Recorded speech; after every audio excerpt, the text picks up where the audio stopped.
त्रैमासिक परीक्षा 2023-24 कक्षा 9वीं विषय विज्ञान सेट ए। समय है 3 घंटे और अधिकतम अंक है 75। इसमें 25 नंबर प्रोजेक्ट और प्रैक्टिकल्स के भी ऐड होंगे। प्रथम क्वेश्चन जो है वो सही विकल्प चुनकर उत्तर लिखिए। पहला प्रश्न है, पदार्थ की कितनी अवस्थाएं होती हैं? पदार्थ की 3 अवस्थाएं होती हैं। पदार्थ की किस अवस्था में कणों के मध्य न्यूनतम रिक्त स्थान होता है? इसका आंसर है ठोस। तीसरा क्वेश्चन है, पदार्थ की किस अवस्था में किसी वस्तु का एक निश्चित आकार, स्पष्ट सीमाएं एवं नगण्य संपीड़ितता होती है? इसका आंसर भी है ठोस। पदार्थ की किस अवस्था जिसमें द्रव का आकार नहीं परंतु आयतन निश्चित होता है? इसका आंसर है द्रव। पांचवा क्वेश्चन है, न्यूनतम विसरण का गुण किस में पाया जाता है?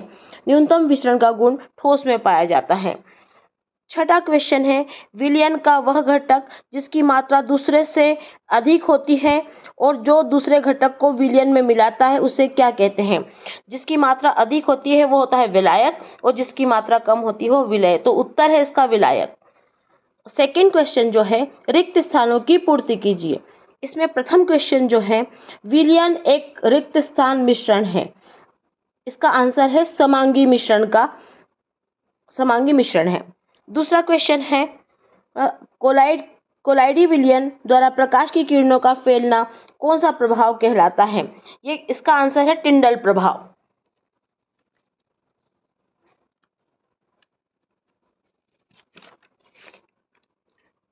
तीसरा जो रिक्त स्थान है वो यह है, टिंडल प्रभाव रिक्त स्थान विलयन द्वारा प्रदर्शित गुण है। जो टिंडल प्रभाव होता है वो कोलाइडी विलयन द्वारा प्रदर्शित किया जाता है। चौथा क्वेश्चन है, एक ही प्रकार के परमाणुओं से बने पदार्थ क्या कहलाते हैं? इसका आंसर है तत्व, जिसको इंग्लिश में एलिमेंट्स कहा जाता है। पांचवा क्वेश्चन है, कोशिका का पावर हाउस या बिजली घर किसे कहा जाता है? इसका आंसर है माइटोकॉन्ड्रिया। छठा क्वेश्चन है, मानव शरीर की सबसे बड़ी कोशिका रिक्त स्थान है। इसका आंसर है तंत्रिका कोशिका। तंत्रिका कोशिका को इंग्लिश में न्यूरॉन बोला जाता है। तीसरा क्वेश्चन है, सत्य असत्य चुनिए। इसमें पहला क्वेश्चन है, सूक्ष्म जीव को देखने के लिए सूक्ष्मदर्शी उपयोग किया जाता है। यह आंसर सत्य है। दूसरा क्वेश्चन है, रिक्तिकाएं पादप कोशिका में पाई जाती है। ये भी सत्य है। और पादप कोशिका में बड़ी रिक्तिकाएं पाई जाती हैं। जंतु कोशिका में या तो नहीं पाई जाती या बहुत छोटी रिक्तिकाएं पाई जाती है। तीसरा क्वेश्चन है, लाइसोसोम्स को आत्महत्या की थैली कहते हैं। ये भी सत्य है। चौथा क्वेश्चन है, मोटी भित्ति वाली लिग्निन युक्त कोशिकाएं पौधों को यांत्रिक प्रदान करती हैं। ये भी सत्य है। इसमें स्क्लेरेन्काइमा जो रस्सी होती है, रस्सी में स्क्लेरेन्काइमा पाया जाता है, इसलिए वो बड़ा यांत्रिक आधार प्रदान करने की शक्ति प्रदान करता है। हृदय पेशी कंकाल से जुड़ी होती है।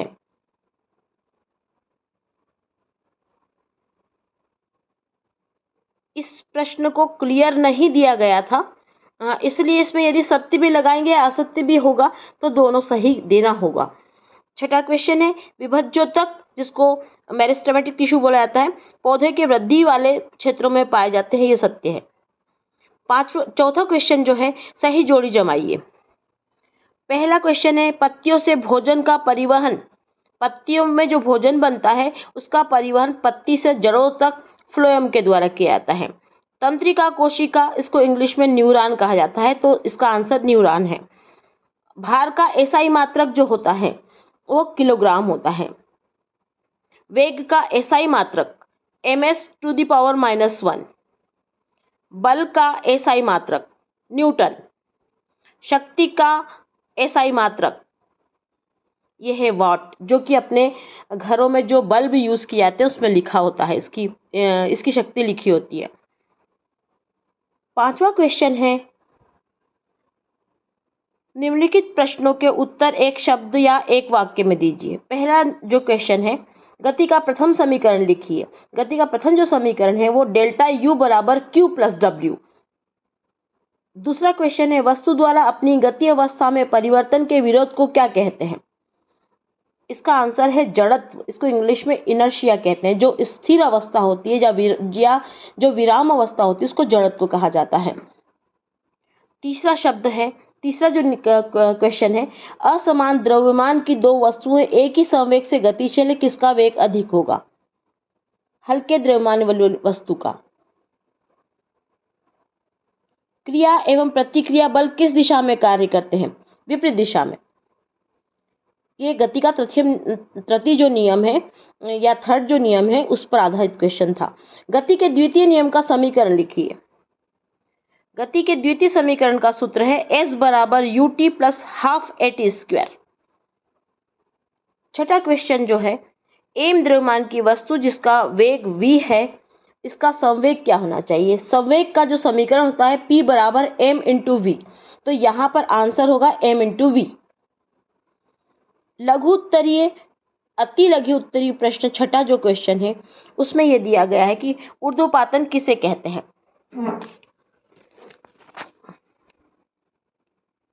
ऊर्ध्वपातन को अपन ऐसे परिभाषित कर सकते हैं, अपने घरों में जो कपूर का उपयोग किया जाता है तो कपूर ठोस अवस्था में होता है, लेकिन ये बिना द्रव में बदले सीधे गैस में वाष्पित होकर उड़ जाता है।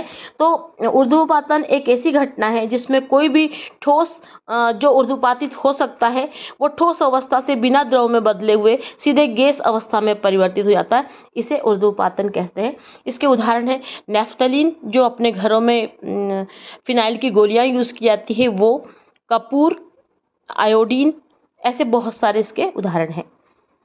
वाष्पन, इसका जो अथवा में क्वेश्चन है, वाष्पन या वाष्पीकरण से क्या समझते हो?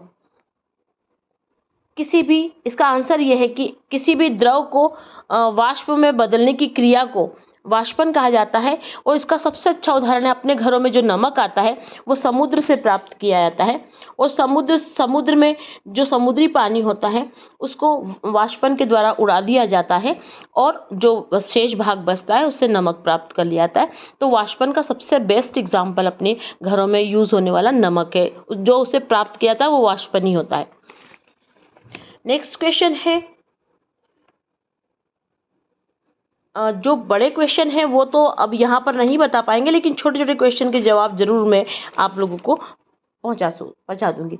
एक छोटा सा क्वेश्चन ये है, क्वेश्चन है 21 नंबर का, वाष्पीकरण की दर को प्रभावित करने वाले कोई 4 कारक लिखिए। वाष्पीकरण की दर को प्रभावित करने वाले 4 कारक हैं, एक तो पर्यावरण, एक ताप, एक दाब और नमी की उपलब्धता।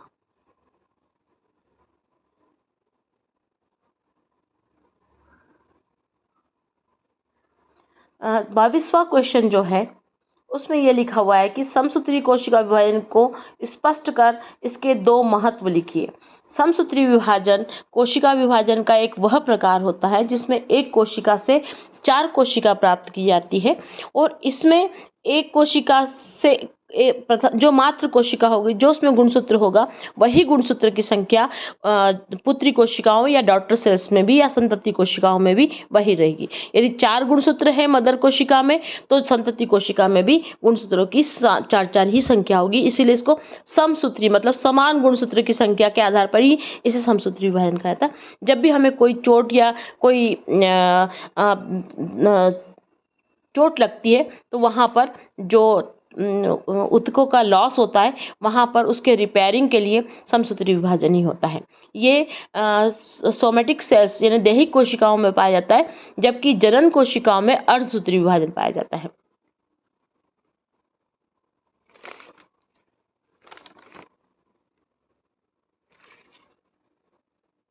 एक 7 नंबर का क्वेश्चन था, गलनांक को परिभाषित कीजिए। एक ऐसा अंक जिसमें कोई ठोस द्रव में बदल जाता है, उस अंक को या उस ताप को क्या कहते हैं? गलनांक कहते हैं।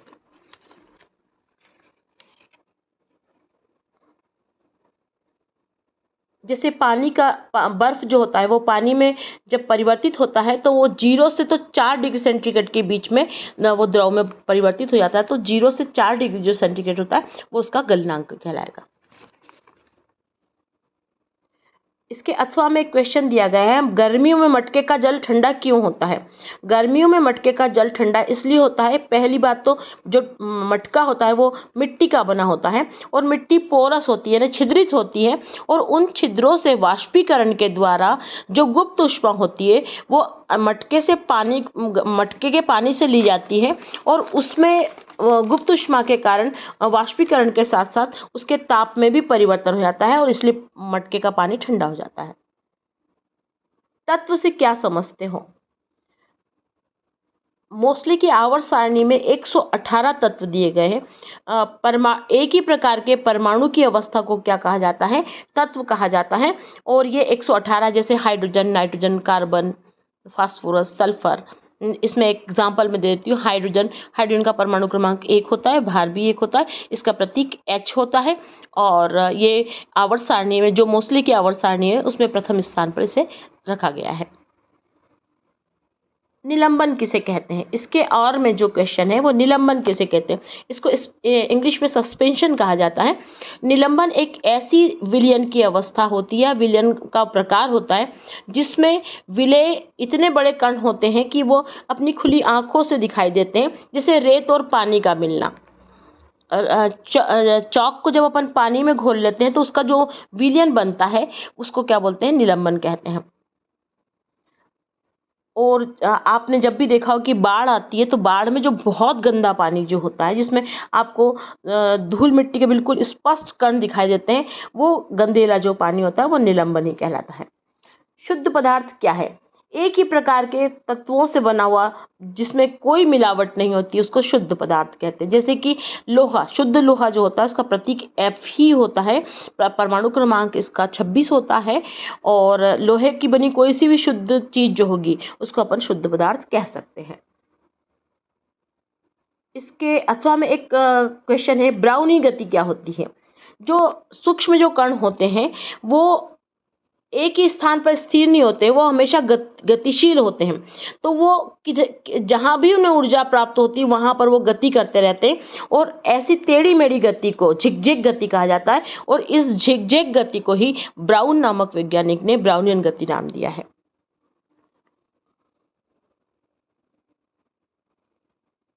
10वें नंबर का जो क्वेश्चन है, समपरासरी विलयन किसे कहते हैं? एक ऐसा विलयन जिसमें जो परासरण दाब होता है वो समान होता है, ना तो कम होता है ना तो ज़्यादा होता है, इसको समपरासरी विलयन कहते हैं। इसकी सांद्रता ना तो हाइपो होती है ना तो हाइपर होती है, मतलब ना तो ज़्यादा होती है ना तो कम होती है, उसको समपरासरी विलयन कहते हैं। प्रोकैरियोटिक और यूकैरियोटिक कोशिका में दो अंतर लिखिए। जो प्रोकैरियोटिक कोशिका होती है ऐसी पुरातन कोशिकाएं होती हैं जो प्रारंभ में जिनका निर्माण हुआ, इसमें इनकी कोशिका में केंद्र की झिल्ली और केंद्र की पदार्थ का अभाव होने के कारण इसके जो भी केंद्र की पदार्थ होता है वो बिखरा हुआ होता है। और जो यूकैरियोटिक कोशिका होती है उसमें एक सच्चा केंद्रक पाया जाता है और केंद्र की झिल्ली की उपस्थिति के कारण सारा केंद्रकीय मटेरियल एक ही जगह पर स्थिर होता है, केंद्रक एक ही जगह पर स्थिर होता है। और जो द्वितीय अंतर है, जो प्रोकैरियोटिक कोशिका रहती है उसमें 70S टाइप का राइबोसोम पाया जाता है और यूकैरियोटिक कोशिका में 80S टाइप का राइबोसोम पाया जाता है। जो प्रोकैरियोटिक कोशिका होती है वो बिल्कुल प्रिमिटिव मोनेरा समूह में पाई जाती है और हमारे शरीर में जो कोशिकाएं पाई जाती है उसको यूकैरियोटिक कोशिका के अंतर्गत रखा जाता है। रसधानी के दो कार्य लिखिए। रसधानी जैसे कि खाद्य रसधानी पाई जाती है, पेड़ पौधों में बड़ी बड़ी रसधानियाँ पाई जाती है पादप कोशिका में। तो जो रसधानी होती है उसमें पाचक रस या अन्य उपयोगी रस भरे होने के कारण इसका एक तो पाचन में उपयोग है और एक खाद्य पदार्थों के संग्रहण में इसका उपयोग होता है। केंद्रक के दो कार्य लिखिए। इसके अथवा में जो क्वेश्चन है, केंद्रक के दो कार्य लिखिए। जो केंद्रक होता है उसका नाम ही केंद्र से स्टार्ट हुआ है। तो जो केंद्रक होता है वो किसी भी कोशिका में केंद्र में स्थित होता है और इसमें आनुवंशिक पदार्थ उपस्थित होने के कारण ये सभी प्रकार की गतिविधियों या गतियों या क्रियाविधि के लिए रिस्पॉन्सिबल होता है। और केंद्रक जो होता है वो जनन में भी, कोशिका जनन में यानी कोशिका सेल डिवीजन में भी मदद करता है।